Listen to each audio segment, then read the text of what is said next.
ஓசூரில் விளையும் ஆப்பிள். காஷ்மீர், ஊட்டி, கொடைக்கானலுக்கு சவாலா? ஆரஞ்சு கொத்து கொத்தாக காய்த்து தொங்குகிறது. அவகோடா மரங்கள் பழங்களால் நிறைந்து காணப்படுகின்றன. டிராகன் ஃப்ரூட், அத்தி, நாவல், ப்ளூபெர்ரி, இலந்தை என 20க்கும் மேற்பட்ட பழ வகைகள் ஒரே தோட்டத்தில் செழித்து வளர்கின்றன. இது ஓசூரை அடுத்த மதகொண்டபள்ளி அருகே உள்ள ஒரு உழவரின் தோட்டம். கடந்த நாள் கிருஷ்ணகிரி மாவட்ட ஆட்சியர் தினேஷ்குமார் தளியில் நடைபெற்ற நிகழ்ச்சியில் இப்பகுதியில் ஆப்பிள் உள்ளிட்ட பல்வேறு பழங்களை உழவர் ஒருவர் விளைவித்து வருவதாக குறிப்பிட்டிருந்தார். இது குறித்து மேலும் அறிய ஆட்சியர் குறிப்பிட்ட தோட்டத்திற்கு நேரில் சென்றோம்.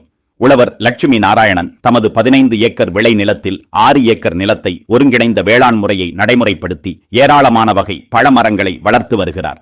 நாம் தோட்டத்திற்குள் நுழைந்தவுடன் ஆரஞ்சு மரங்கள் பழங்களால் நிறைந்து நம்மை வரவேற்கின்றன. அவகோடா பழங்கள் ஏராளமானவை கிளைகளில் தொங்குவது பார்ப்பதற்கே அழகு. கொய்யா ஒவ்வொன்றும் மிகப்பெரியதாக செழித்து வளர்ந்து பழுத்து தொங்குகின்றன. பாறைகளுக்கு இடையே வளர்ந்துள்ள அத்தி மரங்கள் பழங்களை பறித்து சுவைக்க அழைப்பது போல தோன்றின. நாவல் பழங்கள் அணில்கள் கடித்து போக நாம் ருசிக்க கிடைத்தது. டிராகன் ஃப்ரூட் பூக்களை அருகில் பார்ப்பது பிரமிப்பு. இவை மட்டுமல்ல, ப்ளூபெர்ரி, இலந்தை என ஏராளமான வகை மரங்கள் செழித்து வளர்ந்து பலன் கொடுத்து வருவதை நம்மால் காண முடிந்தது. ஆப்பிள் மரங்கள் நன்கு வளர்ந்துள்ளது. ஆப்பிள் என்றாலே நம் மனதில் ஒரு சிலிர்ப்பு. அதன் பூவையும் காய்களையும் பழத்தையும் மரத்தில் பார்ப்பது மனதை பூரிப்படைய வைத்தது. இவரின் முயற்சியை முன்மாதிரியாக எடுத்து இப்பகுதி உழவர் பெருமக்கள் தங்கள் விளை நிலங்களில் இத்தகைய பயிர்களை விளைவிக்கலாம். இருப்பினும் எப்பொருள் யார் யார் வாய் கேட்பினும் அப்பொருள் மெய்ப்பொருள் காண்பது அறிவு என்ற வள்ளுவனின் சொல்லுக்கு இணங்க நன்கு ஆராய்ந்து முடிவெடுப்பது சிறந்தது. சார், நான் எங்கள் தாத்தா காலத்துலேருந்து இங்கே விவசாயம் பண்ணிட்டு இருக்கேன் சார். ஏதோ ராகி, பீன்ஸு, தக்காளி எல்லாம் போட்டுட்டு இருந்தாரோ சார். நான் ஒரு 15 வருஷப்போ கிரீன் ஹவுஸ் போட்டேன் சார். அதில் பூ எல்லாம் ஒழிச்சிட்டு இருந்தேங்க.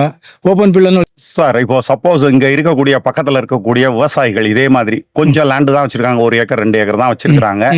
எனக்கும் ஆப்பிள் வளர்க்கணும் இல்லை ஏதோ ஒரு பழம் வளர்க்கணும்னா நீங்கள் ஆலோசனை கொடுப்பீங்களா? ஆமாம் சார், நம்மளுக்கிட்டே பிளான்டிங் இருக்குது சார். பிளான்ட்ஸு நல்லா 100% ஃப்ரூட்ஸ் வரும் மாதிரி பிளான்ஸ் நாங்கள் இமாச்சல் பிரதேஷ்லேருந்து கொண்டு வந்திருக்கிறீங்க.